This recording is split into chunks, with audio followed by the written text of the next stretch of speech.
Sword of the Demon Hunter, Episode 5, now out. So let's talk about it. Kijin Gentōshō 今一度己を磨き直し、いずれこの地に降り立つであろう鬼神を討つために。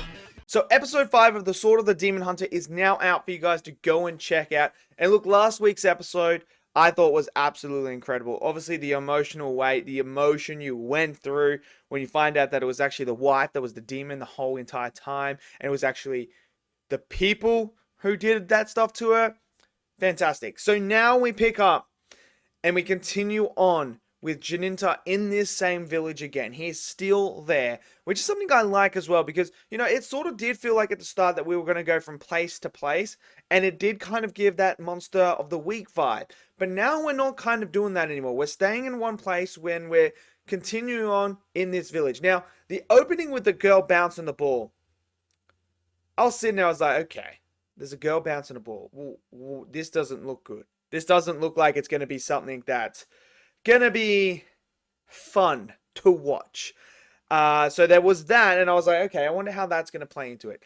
And then you get into the episode, and now this is where we get introduced to a new character who's going to need Jinta's help.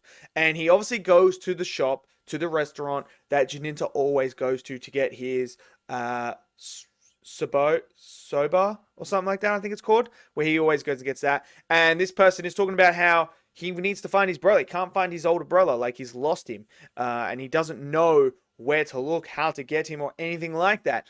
And this is where, obviously, the father and daughter, who have become characters that I've absolutely loved now. Like, this episode, I think, does a really good job at showcasing just how close they are to Jinta now. Because they speak of him here, very highly of him, and say, look, he can help you and everything like that. And then Jinta walks in.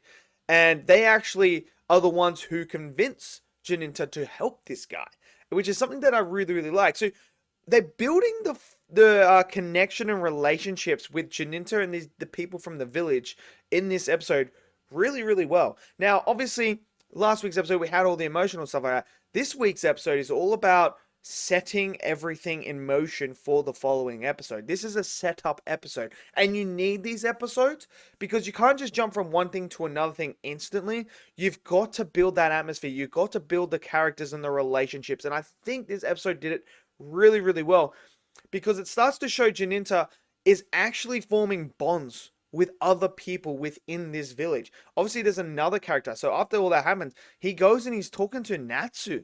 You remember that girl that we met in last week's episode? Well, she's back again, and he's starting to get to know her really, really well. He's starting to ask her questions. She's starting to ask him questions. She wants him to call her Natsu now by that like first proper name and everything. So I'm really, really liking that aspect of this series in this episode.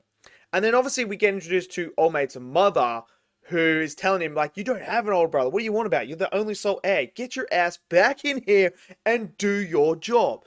And I love it. And he's like, well, no, I do have an older brother. I'm going to find him. And then this is where we find out that he remembers him, but no one else does.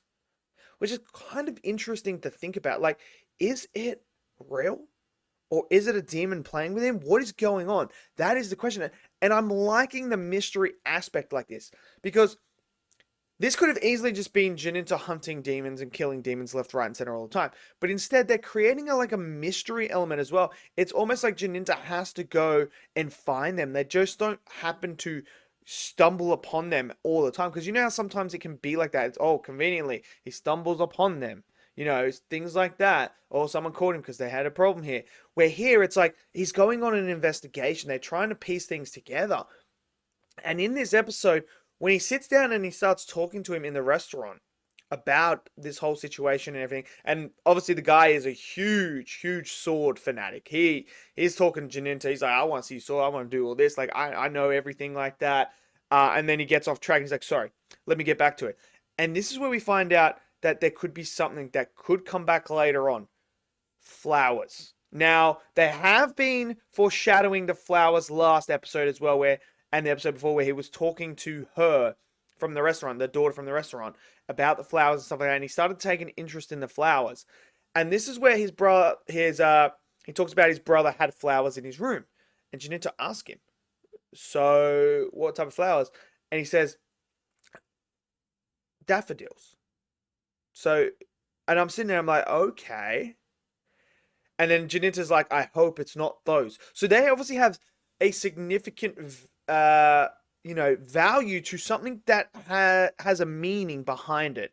What could that potentially be? Does that mean his brother's been taken? Does that mean his brother didn't exist? Does that mean his brother's dead? Like, what does that mean in this context? And that's what I love about it. It's that mystery element. And I really, really like that. And then you get the ending of the episode with the little girl again bouncing the ball with a family there, and then they disappear. And she talks about how this is the garden of happiness. And I'm sitting there, I'm like, what? And they foreshadow the flowers there as well. And I'm sitting there, I'm like, oh my days. Next week's episode is going to be so emotional. I can just see it. I can just see they've teed it up brilliantly. And like I said, you need episodes like this. You need that setup episode that just gets everything ready for that big emotional moment, the big action sequence and everything like that.